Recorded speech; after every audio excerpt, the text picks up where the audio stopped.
Nakatira ito sa gubat, sa mga kakahuyan, sa mga liblib na lugar.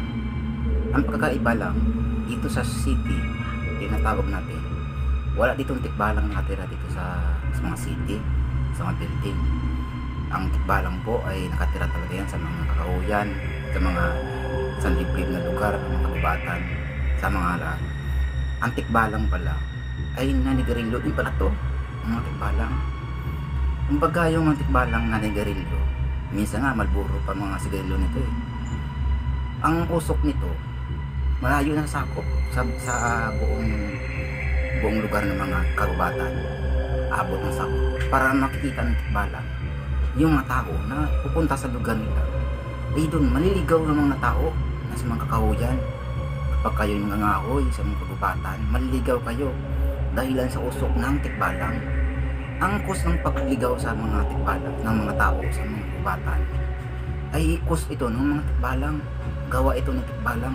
Kaya kung ikaw po ay naligaw, isa sa mga ligaw sa mga kakahuyan, gubat, ito ay ano ng tikbalang, gawa ng tikbalang.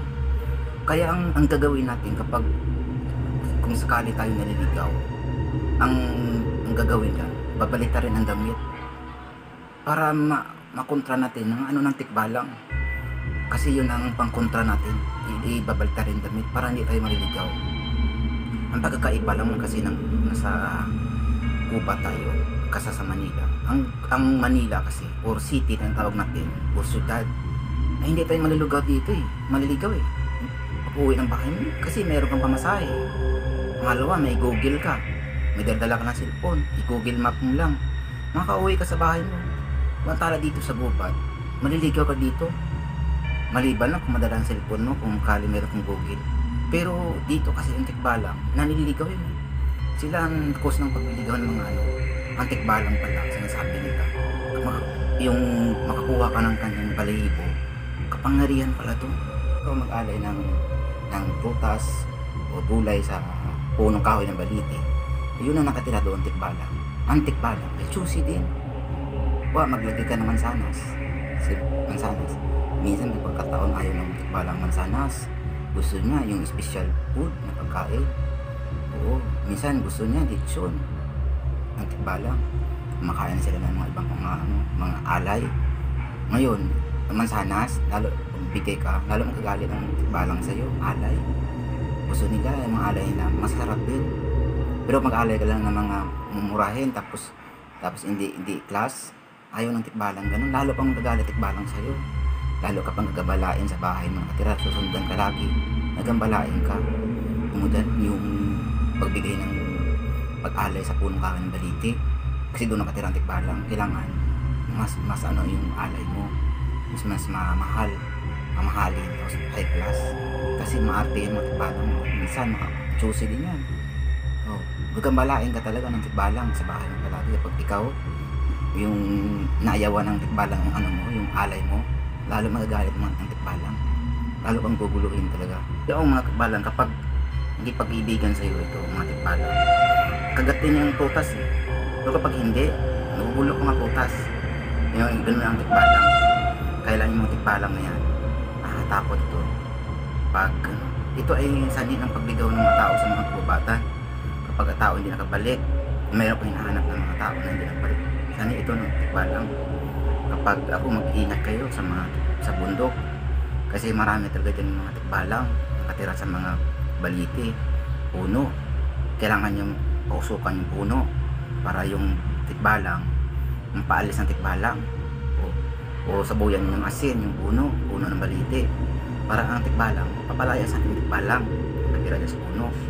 Ngayon, isinso nyo mga tikbalang, magsilaya sa mga tikbalang dyan, sa mga nakatira sa mga punong kahoy ng baliti. Pag mayroon kayo nakita ng tikbalang dyan talaga sa nakakahuyan, makatakot. Ay ano yun eh, yung tsura niya nakatakot, parang kalating tao, kalating kabayo yun. Kaya paano kaya nakabili ng sigarilyo ng tikbalang? Minsan sigarilyo ng tikbalang, Marlboro. Pero ngayon, bet na naman siguro mga sigarilyo ng tikbalang na yan, mga tikbalang yan. Nakakabili sila sa mga tindahan. Nagkataka ka lang bakit meron sila sigarilyo din, ng mga tikbalang. Kaya, nakatakot ng tikbalang pag makita natin ito sa mga kakahuyan, sa bundok. Nakatakot to. Kaya ako, ayaw ko pumunta sa mga gubat eh. Tsura ng tikbalang, parang kabayo din. Magkawig sa kabayo. Pati yung kanyang tunog, parang kabayo din. Ganyan din ang tunog niya. Kabayo, pati yung itsura niya. Kaya nakakatakot. Ganyan po yung itsura ng kabayo. Ganyan. Kaya ayun pinito rin ang tunog niyan. Kaya nakakatakot po yung pagkaligaw sa mga kakahuyan, sa mga sanhi po ng tikbalang yan. Pero sa Manila po, pag ikaw naligaw o sa cities, pag ikaw naligaw sa mga lugar ng mga city, hindi po yung sanhi ng tikbalang. Kasi wala naman tikbalang sa city na nakadalag. Kasi city puro building. Pero kapag ikaw naligaw sa mga gubat, kakahuyan, sanhi po yan ng tikbalang.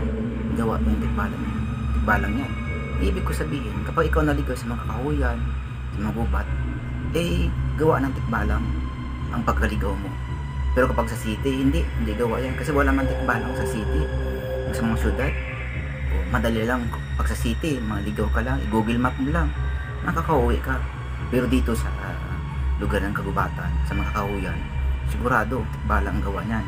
Kaya huwag ka magdalawang isip. Nabaliktarin mo na yung damit mo. Unang tikbalang, ginto to. Yung balahibo. Ginto. Mga kalabangan natin ito pag makakuha tayo ng tikbalang. Kung makahuli tayo ng tikbalang, ginto ang balahibo. Yung kuko nila, ginagamit ng mga runner sa mga labanan, sa mga takbuhan. Makapangyarihan daw ito yung kanilang kuko. Kung ang tikbalang po ay ma-under natin, maswerte tayo dyan. Kasi yan, ma-under mo ang tikbalang, puro may kibigan ang tikbalang, swerte ka. Kasi utusan mo lang yan, ang tikbalang, mautusan mo sila. Sisipol ka lang yan.